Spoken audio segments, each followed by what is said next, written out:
Good to go. Well, opening statement's tough. I'm exhausted. I mean, that game had as big as swings as maybe any game I've ever been a part of. And so that's probably the biggest thing, is just the way our kids handled the major swings. And, you know, I just didn't see any flinching on the sideline.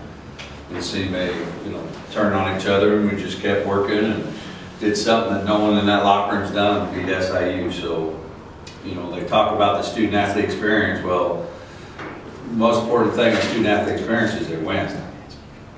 Because we work way too hard. It is too crushing when you don't win. And to walk in a locker room after a win like that and just see the joy on those kids' faces, I mean, you can't even explain it. So I'm happy for them.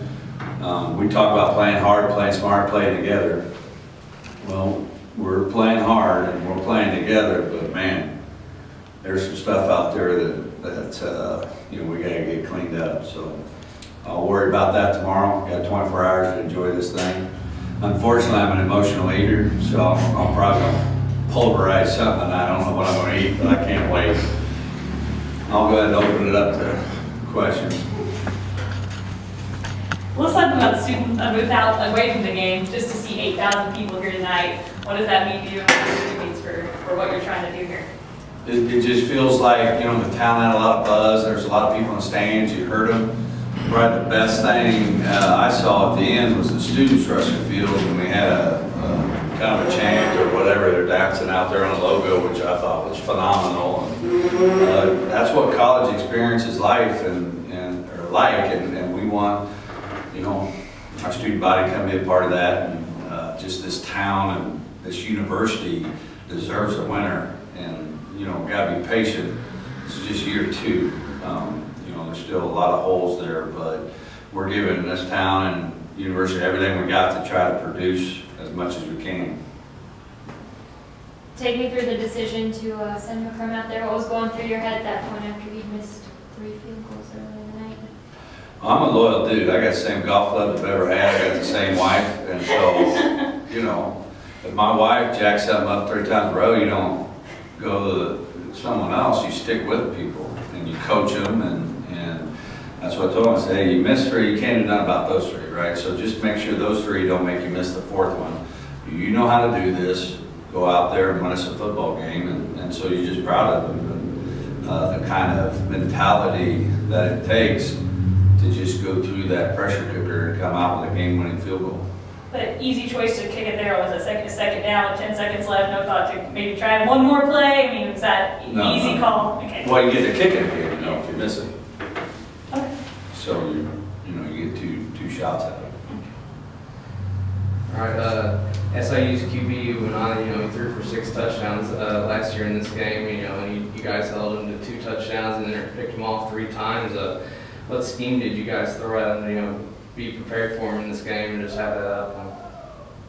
I don't know that people really know how good Mark Ionati is. Like, he is a really good player. Statistically, you know, we won't face another quarterback like him. So that's first. Number 2, I just think there's pressure, and you know, some disguises. He end up, you know, throwing some bad balls there, but he's a really good football player, and I just think, you know, our Coach Shia and the defensive coaches did a good job preparing our defense. The defense gave up a lot of yards in the first half. They had some turnovers, obviously, that kept you in the game. Probably. Say that again now. So the defense did give up a lot of yards in the first half, and they were moving the ball against them, and then that sort of totally changed in the second half. So was there any key differences, or did you just do stuff better? We just, you know, when Chad Meredith came out and did some things like that, it just, you know, people weren't quite getting set, and you know, just had to calm them down. And alignment, assignment, it wasn't necessarily anything they were doing. It was a lot of self-inflicted wounds.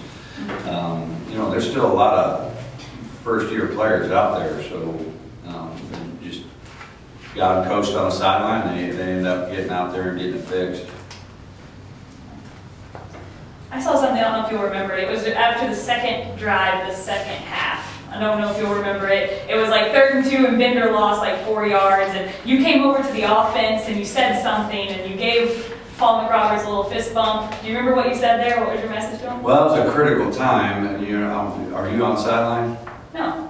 Well, you No, could just feel that it was, people were wondering, hey, Coach, are we good here? And you just go reassure, like, yeah, that sucked.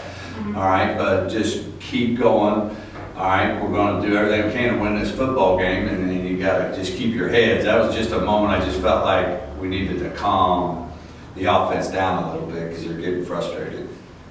It seemed like the offense changed after that too. Is that just coincidence that all of a sudden the next drive the offense seemed to change? Now, I don't believe in coincidences. Obviously, I think our guys, just kept battling and it finally turned. And, you almost see a quarterback almost literally like growing up right in front of your eyes. Like you can watch these series, and every series he seems to get a little better. And to make that play on the 4th down, says a lot about him. And he'll be the first to tell you that he needs to play better. And we need to coach it better. I mean, it is what it is. All right, and 2 games in a row, you have both outside linebacker Chad Marathon, Fort Mizzou, Kendall Darmson get ejected, and, each of them kind of had a pretty nice game, whichever one was ejected, how does it feel, just to successfully kind of be too deep there? Well, we play a lot of players, and we talk about all the time, one play away. We got to, first of all, stop freaking getting ejected because we're targeting people. So hopefully we can learn that lesson. And then 2 is that happens. Like you're one play away from playing it, so you got to prepare for your opportunity, and that'll be a great teachable moment. I tell those guys that are upset they're not playing as much as they can, and they got to prepare because you could go out there and play 80 snaps, you thought you were going to play 10. And so that's how life kind of works. You don't always get to pick your opportunities when they come, and you got to be ready. How does this win rank against? Last year, it was a couple ranked teams, all that stuff, but to get a win against SIU, how's this compare in your big wins here at SEMO? I hate comparing. I'd be like comparing my 2 kids.